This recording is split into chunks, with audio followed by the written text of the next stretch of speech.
অথচ আমাদের আম্মাজান নবীজির প্রিয়তমা স্ত্রী হযরতে খাদিজাতুল কুবরা তিনি কবরকে কত ভয় করতেন। অথচ আমার ভাইয়েরা, যিনি ছিলেন মক্কার সব থেকে সম্ভ্রান্ত পরিবারের সন্তান, শুধু তাই না, মক্কার সব থেকে বড় ব্যবসায়ী ছিলেন আম্মাজান। নবীজির সাহাবী বলেন, কুরাইশ গোত্রের বণিকেরা যখন ব্যবসার জন্য বিভিন্ন দেশে সফর করতেন, সফরের পূর্বে যখন সকলের সম্পদ, সকলের ব্যবসায়িক মালামাল গুলো একত্রিত করতেন, সকলের সম্পদ একসাথে মিলে যতটুকু না হতো, আম্মাজানের একার সম্পদ, একার ব্যবসায়িক মালামাল তার থেকে বেশি হয়ে যাইত। সুবহানাল্লাহ। এত বড় ব্যবসায়ী ছিলেন তিনি। নবীজিকে বিয়ে করে সমস্ত সম্পত্তিগুলো নবীজির হাতে তুলে দিলেন। নবীজি সমস্ত সম্পত্তিগুলো দিনের কাজে ব্যয় করে দিলেন, দান করে দিলেন। এমনও হয়েছে নবীজির ঘরে এসে আম্মাজানের ঘরে ঠিক মতো খাবার নেই, চুলার মধ্যে আগুন জ্বলে না, তারপরেও কোনদিন নবীজিকে বলে নাই যে রাসূলুল্লাহ ঘরে খাবার নেই, বাজার নেই, বাজারের ব্যবস্থা করেন। বরং আম্মাজান নিজের দামি দামি আসবাব, দামি দামি গহনাগুলো বিক্রি করে করে করে খাবারের ব্যবস্থা করতেন। শুধু তাই না, নবীজি যখন হেরা গুহার মধ্যে থাকতেন, হেরা গুহার মধ্যে নবীজি যখন জনমগ্ন থাকতেন, আম্মাজান 40 ঊর্ধ্ব বয়স বয়োবৃদ্ধ একজন নারী, আম্মাজান প্রতিদিন রান্না করিয়া করিয়া সেই হেরা গুহার দূরত্ব প্রায় মক্কা থেকে 5 কিলোমিটার, জমিন থেকে প্রায় 3000 ফিট উঁচুতে আম্মাজান বয়োবৃদ্ধ নারী হইয়া কষ্টসাধ্য মরুভূমির পথ পাড়ি দিয়া প্রতিদিন হেরা গুহার মধ্যে নবীজির জন্য খাবার পৌঁছাইয়া দিতেন। সুবহানাল্লাহ। এত কষ্ট করতেন। শুধু তাই না, নবীজি যতক্ষণ পর্যন্ত ঘরে ফিরে না আসতেন, আম্মাজান নিজের পিঠ বিছানায় লাগাতেন না। একদিন রাত দুপুরে নবীজি বাড়িতে আসলেন, দরজার মধ্যে নক করলেন যে খাদিজাকে দরজাটা খুলে দাও। নবীজি ডাক দিতে দেরি, সাথে সাথে দরজা খুলে নবীজিকে সালাম জানাইতে দেরি নাই। সুবহানাল্লাহ। নবীজি বড় আশ্চর্য হয়ে গেলেন, কিরে খাদিজা, রাত গভীর হয়ে গেছে, এখনো কি তুমি ঘুমাও নাই? বলে, না ইয়া রাসূলুল্লাহ, আমি কেমন করে ঘুমাই? আপনাকে ঘরের বাহিরে রেখে আমি খাদিজা কেমন করে ঘুমাই? এটা তো হতে পারে না।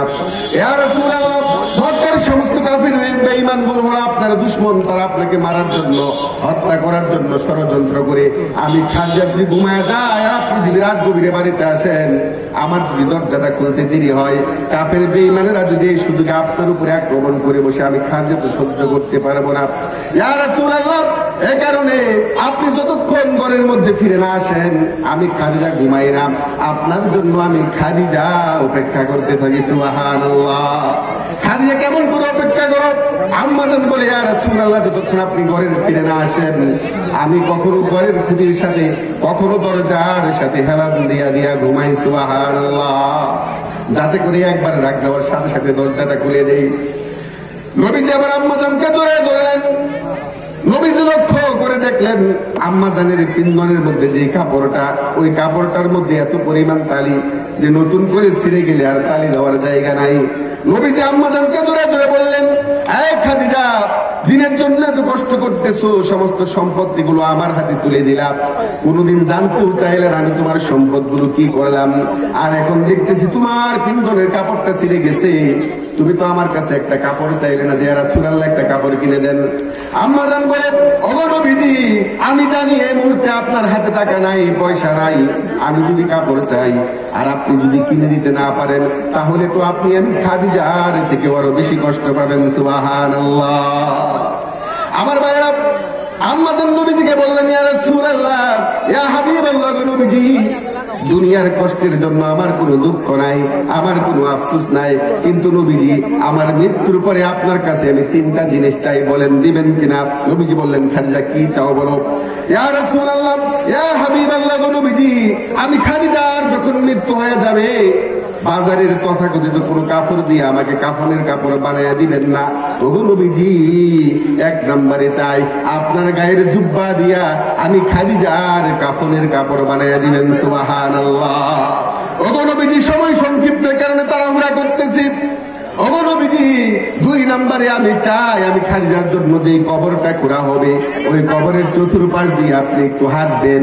3 নম্বরে আমি চাই যখন দুনিয়ার মানুষগুলো আমাকে কাফন দাফন করে চলে যাবে, আপনি নবীজি আমার কবর ছেড়ে যাবেন না, আপনি আমার কবরের পাশে কিছুক্ষণ দাঁড়ায় অপেক্ষা করবেন। সুবহানাল্লাহ।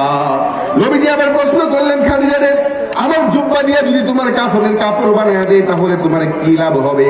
আম্মাজান বলে, ইয়া রাসূলুল্লাহ, ইয়া হাবিবাল্লাহ, নবীজি, আমি জানি না কবর আমার সাথে কি রূপ আচরণ করবে, না জানি আমি খাদিজার কবরে জাহান্নামের আগুন জ্বলে যাই।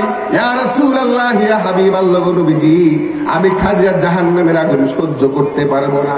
ইয়া রাসূলুল্লাহ, ইয়া হাবিবাল্লাহ, নবীজি, কিন্তু আমি খাদিজা বিশ্বাস করি আপনার গায়ের একটা জুব্বা যদি আমার গায়ে থাকে তাহলে জাহান্নামের আগুনের এই সাহস নাই যে রহমাতুল লিল আলামিনের জুব্বাকে স্পর্শ করবে। সুবহানাল্লাহ। তোমার কবরের চতুর্পাশ দিয়ে হাঁটলে কি হবে? আম্মাজান বলে, ইয়া রাসূলুল্লাহ, বান্দার কোন আমলের কারণে কবর যদি বান্দার উপর সন্তুষ্ট হয়ে যায়, কবরের দুই পাশের মাটি দুই দিকে চলে যায়, তারপরে বান্দাকে এমন ভাবে চাপা দেয়, ইয়া রাসূলুল্লাহ, আমি তুই চাপ সহ্য করতে পারবো না। কিন্তু আমি খাদিজা বিশ্বাস করি আপনি যদি আমার কবরের চতুর্পাশ দিয়ে হাঁটেন, মাটির এই সাহস হবে না যে মাটি সরে গিয়ে আমি খাদিজাকে চাপ দিবে। সুবহানাল্লাহ। ও খাদিজা, তোমার কবরের পাশে দাঁড়িয়ে থাকলে তোমার কি লাভ হবে?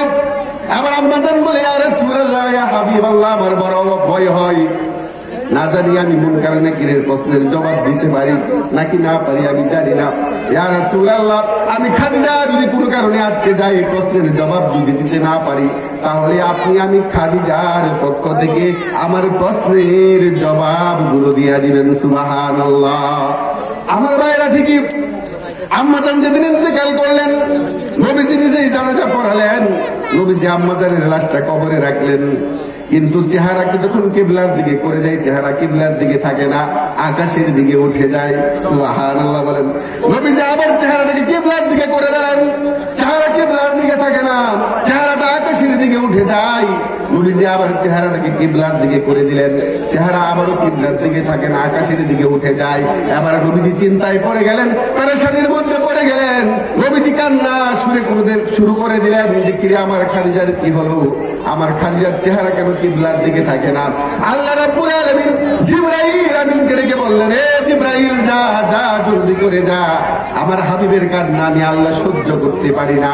আমার হাবিবকে গিয়া জানায় যে আমি আল্লাহ রাব্বুল আলামিনের সিদ্ধান্ত হলো দুনিয়ার সকলের চেহারা কিবলার দিকে থাকতে পারে, কিন্তু আমার খাদিজার চেহারা কিবলার দিকে থাকবে না। আমার খাদিজার চেহারা থাকবে আরশে আজিমের দিকে, আকাশের দিকে, কারণ আমি আল্লাহ রাব্বুল আলামিন আমার খাদিজার উপরে এত সন্তুষ্ট, আমার খাদিজা দিনের জন্য এত কষ্ট করেছে, এত কুরবানি দিয়েছে।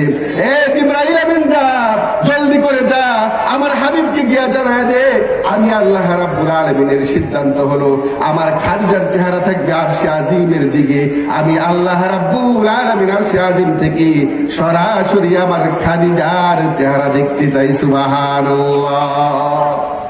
চিন্তা করে দেখেন, আমাদের আম্মাজান আল্লাহ তাআলা সরাসরি যার চেহারা দেখতে চাই, আল্লাহ তাআলা যাকে সালাম জানাইছেন, সে আমাদের আম্মাজান নিজের সমস্ত সম্পত্তিগুলো যিনি আল্লাহ রাসূলের হাতে তুলে দিয়েছেন, আল্লাহ রাসূল সমস্ত সম্পত্তিগুলো ইসলামের জন্য, ইসলামের প্রচার প্রসারের জন্য ব্যয় করে দিয়েছেন। কোনদিন আম্মাজান নবীজিকে কোনো কারণে কোনো খুঁটা দেয় নাই।